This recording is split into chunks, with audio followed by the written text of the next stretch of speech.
Hello, ladies and gentlemen. Greg Mikulowski from ForexLive.com. This is a Forex look at some of the major currency pairs. We are seeing the dollar break to the downside in trading here today. We have Fed Chow continuing his testimony, and that is, his comments aren't any different necessarily than what we've seen or heard from him in the past. But it's not necessarily all that hawkish as well. We are seeing U.S. yields a little bit lower with the 10-year down minus 3.3 basis points currently at the moment. So the euro versus dollar is trading to new session highs. We're seeing the dollar versus Swiss test a dual tactical support level. We're also seeing the dollar versus Canada move sharply to the lower after their interest rate decision was less dovish than what the market expected. The Aussie versus U.S. dollar and New Zealand versus U.S. dollar is also showing leaning toward the dollar selling as the trend to the upside in those currency pairs continues. So let's get started. There's a lot to talk about. All right, looking at the euro versus U.S. dollar on the 4-hour chart, what we have seen is a move above the high price, not of last week, but the week before, 1.0887, and that's going to be a close risk-defining level for the pair. As long as the price remains above that level, the bias remains more to the upside. The next target on the top side comes against a 50% retracement. That's how the move down from the December high to the February low. That level comes in at 1.09165. Keep that level in mind as the next key target. Getting above that level would open the door for further upside. Today, of significance in the euro versus U.S. dollar is that we finally got to move away from the 38.2% retracement with momentum. Of note that last week, or not the last week, but the week before, the price did move above that level only to quickly rotate back to the downside.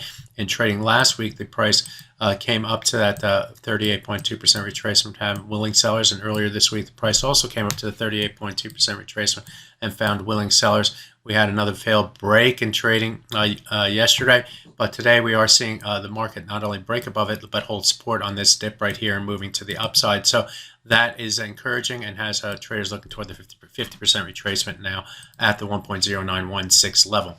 Let's take a look at the dollar versus Swiss next. And I'm going to look at two charts here. One is the 4-hour chart. And if we take a look at this chart, the 100 bar moving average on the 4-hour chart comes in at 0.88195.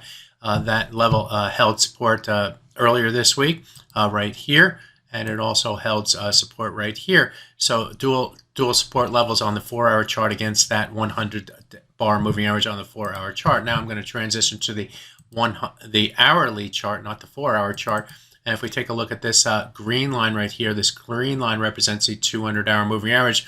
And it's hidden by the blue line, which is the 100 bar moving average on the 4-hour chart, the overlay on this chart. And you can see both of those levels are at the same level. And that gives a dual reason why the 0.8819 level is support for this currency pair. It also tells us that if the price were to move below that level, it would open the door for further downside momentum in this pair. So keep that level in mind.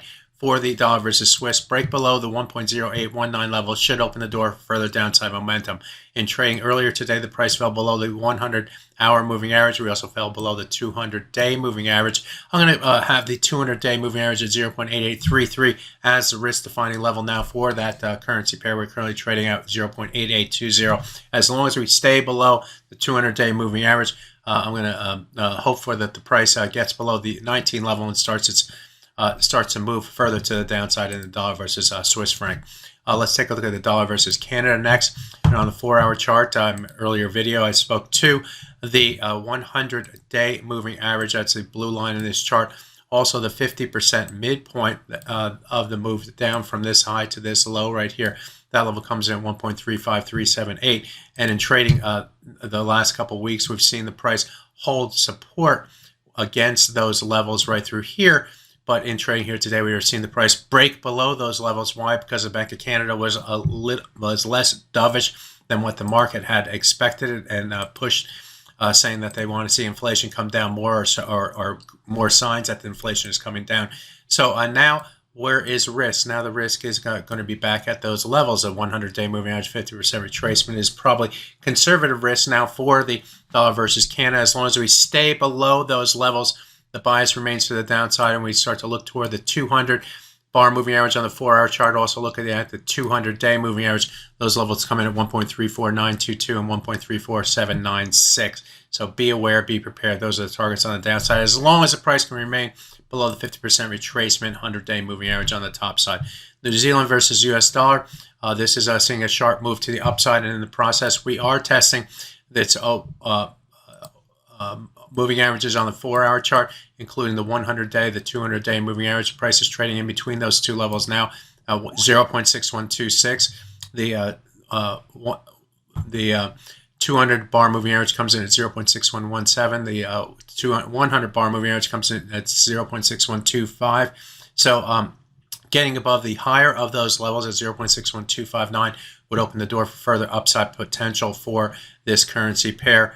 If the price does hold resistance against that level, the 100-day move, it would take a move below the 100-day moving average at 0.6101 to tilt the bias back to the downside in favor of the sellers after the run higher in trading here today. Finally, Aussie versus US dollar. It too has a number of different moving averages that the price is breaking above, including its 200 bar moving average on the 4-hour chart. That's this green line right here. And these two moving averages, this green line represents the 200 bar moving average on the 4-hour chart. The blue line, that rising blue line, represents the 100-day moving average. Both those levels are near the same level at 0.6556. And as you can see, we're above those levels, currently at 0.6566. As long as the price remains above those two moving averages, the bias remains to the upside for the Aussie versus US dollar. Look for higher levels as a result. So bullish bias in the Aussie versus US dollar as well. So there you go. A look around all the markets, a lot of the different currency rates. My name is Greg Michalowski. Good fortune with your trading. Bye-bye now.